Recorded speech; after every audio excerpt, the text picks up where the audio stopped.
Bismillahirrahmanirrahim. Assalamualaikum warahmatullahi wabarakatuh. Kami dari kelompok 9 kelas MBS 19A akan menjelaskan pengaruh kelompok sosial dan status sosial. Adapun anggota kelompok kami yang pertama ada Fadia Hapsari Idwanto, Ahmad Fawaz Hafizidan, Hafiz Nur Ramadan. Adapun definisi kelompok sosial dan status sosial. Kelompok sosial adalah stratifikasi sosial, yaitu pengelasan atau penggolongan atau pembagian masyarakat secara vertikal atau atas bawah. Contoh, struktur organisasi perusahaan di mana direktur berada pada strata atau tingkatan yang jauh lebih tinggi daripada struktur mandor atau supervisor di perusahaan tersebut. Adapun status sosial adalah sekumpulan hak dan kewajiban yang dimiliki seseorang dalam masyarakatnya. Orang yang memiliki status sosial yang tinggi akan ditempatkan lebih tinggi, begitupun sebaliknya. Adapun jenis-jenis dari kelompok sosial dan status sosial, yang pertama adalah in-group and out-group. In-group yaitu apabila individu di dalam suatu kelompok mengidentifikasikan dirinya dengan kelompok sosialnya. Sikap di dalam in-group pada umumnya didasarkan pada faktor simpati dan selalu memiliki perasaan dekat dengan anggota kelompoknya. Out-group yaitu apabila individu menganggap suatu kelompok menjadi lawan dari in-groupnya. Setiap sikap sebagai out-group selalu ditandai dengan suatu kelainan yang berwujud antagonisme. Hal ini dikaitkan dengan istilah kami atau kita dan mereka.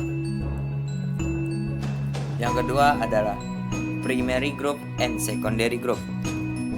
Primary group atau kelompok primer adalah kelompok-kelompok yang ditandai dengan adanya interaksi antar anggota yang terjalin lebih intensif, lebih erat, dan lebih akrab.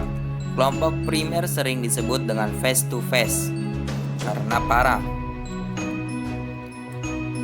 Secondary group atau kelompok sekunder adalah kelompok yang memiliki anggota yang lebih banyak, tidak selalu saling mengenal, tidak langsung fungsional, rasional, dan lebih banyak ditujukan pada tujuan pribadi.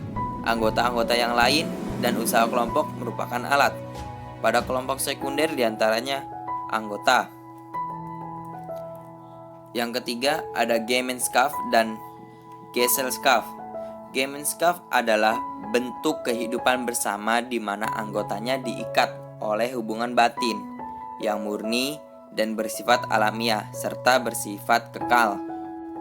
Dasar hubungan tersebut adalah rasa cinta dan rasa kesatuan batin yang memandang telah dikodratkan. Adapun Gesellschaft merupakan ikatan lahir yang bersifat pokok untuk jangka waktu pendek, bersifat sebagai suatu bentuk dalam pikiran, waktu terbatas, bersifat pamrih, ekonomis. Bentuk Gesellschaft terutama terdapat dalam hubungan perjanjian. Lalu yang keempat ada formal group and informal group. Formal group adalah kelompok yang mempunyai peraturan yang tegas dan dengan sengaja diciptakan oleh anggotanya untuk mengatur hubungan di antara anggotanya.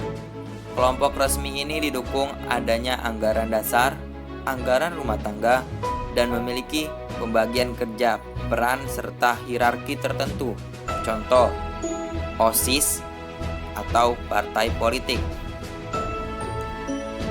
Adapun informal group yaitu kelompok yang tidak memiliki struktur dan organisasi tertentu atau pasti. Kelompok tersebut terbentuk karena adanya pertemuan. Lalu yang kelima ada membership group dan reference group. Membership group atau kelompok keanggotaan yaitu setiap individu anggotanya adalah anggota kelompok karena suatu alasan khusus. Misalnya keluarga yang anggotanya terhubung dengan ikatan darah dan perkawinan. Dalam kelompok jenis ini, individu anggotanya saling berinteraksi untuk membentuk kelompok ini. Sebaliknya, pada reference group atau kelompok acuan, yaitu individu-individu melihat dan membandingkan diri mereka dengan kelompok tersebut tanpa harus menjadi anggota. Reference group dapat memiliki dua bentuk atau tipe. Tipe normatif menentukan dasar kepribadian bagi individu, sedangkan tipe perbandingan atau tipe komparasi menjadi pegangan individu untuk menilai kepribadian. Adapun yang keenam yaitu teratur dan tidak teratur. Kelompok teratur merupakan kelompok yang mempunyai peraturan tegas dan sengaja diciptakan anggota-anggotanya untuk mengatur hubungan antar mereka. Ciri-ciri kelompok teratur yaitu yang pertama, memiliki identitas kolektif yang tegas, misalnya tampak pada nama kelompok atau simbol kelompok. Yang kedua, memiliki daftar anggota yang rinci. Yang ketiga, memiliki program kegiatan yang terus-menerus diarahkan kepada pencapaian tujuan yang jelas. Yang keempat, memiliki prosedur keanggotaan. Contoh, kelompok teratur antara lain berbagai perkumpulan pelajar atau mahasiswa, instansi pemerintahan, parpol, organisasi massa, perusahaan, dan lain-lainnya. Kelompok-kelompok sosial yang tidak teratur terdiri dari berbagai macam, yaitu yang pertama, kerumunan. Ialah individu yang berkumpul secara bersamaan serta kebetulan di suatu tempat dan juga pada waktu yang bersamaan. Kerumunan akan selalu terjadi pada semua lapisan masyarakat di kota besar. Kerumunan terjadi karena banyaknya berbagai macam aktivitas yang dapat menimbulkan daya tarik suatu massa yang selanjutnya berkumpul pada suatu tempat tertentu. Ciri-ciri pokok kerumunan adalah berkumpulnya individu-individu secara fisik yang jumlah batasnya adalah selama mata dan telinga dapat melihat dan mendengarnya. Kerumunan akan segera hilang setelah masing-masing individu tersebut meninggalkan tempat di mana sebelumnya ia berkumpul. Yang kedua, publik, sering disebut dengan khalayak. Publik bukanlah kelompok yang utuh atau merupakan kesatuan. Pada khalayak ramai interaksi di antara individu yang lain adalah dilakukan secara tidak langsung, yakni melalui media komunikasi, misalnya majalah, surat kabar, radio, dan lain-lainnya. Anggota yang besar dalam publik berakibat tidak terdapatnya pusat perhatian yang tajam dan ksatria. Tidak ada tingkah laku pribadi dan publik berdasarkan pada tingkah laku atas perilaku individu.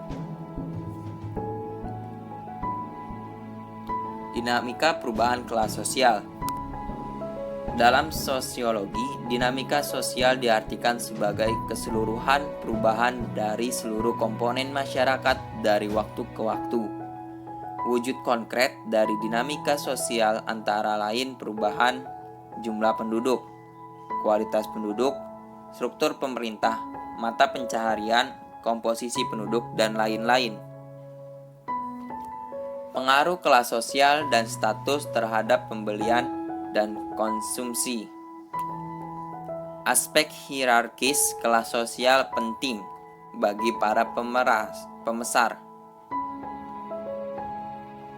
Para konsumen membeli berbagai produk tertentu karena produk-produk ini disukai oleh anggota kelas sosial mereka sendiri maupun kelas yang lebih tinggi.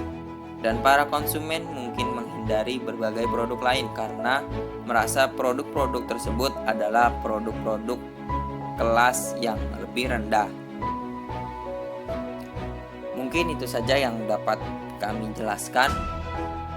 Kurang lebihnya mohon maaf. Apabila ada pertanyaan bisa didiskusikan di kolom komentar di bawah ini.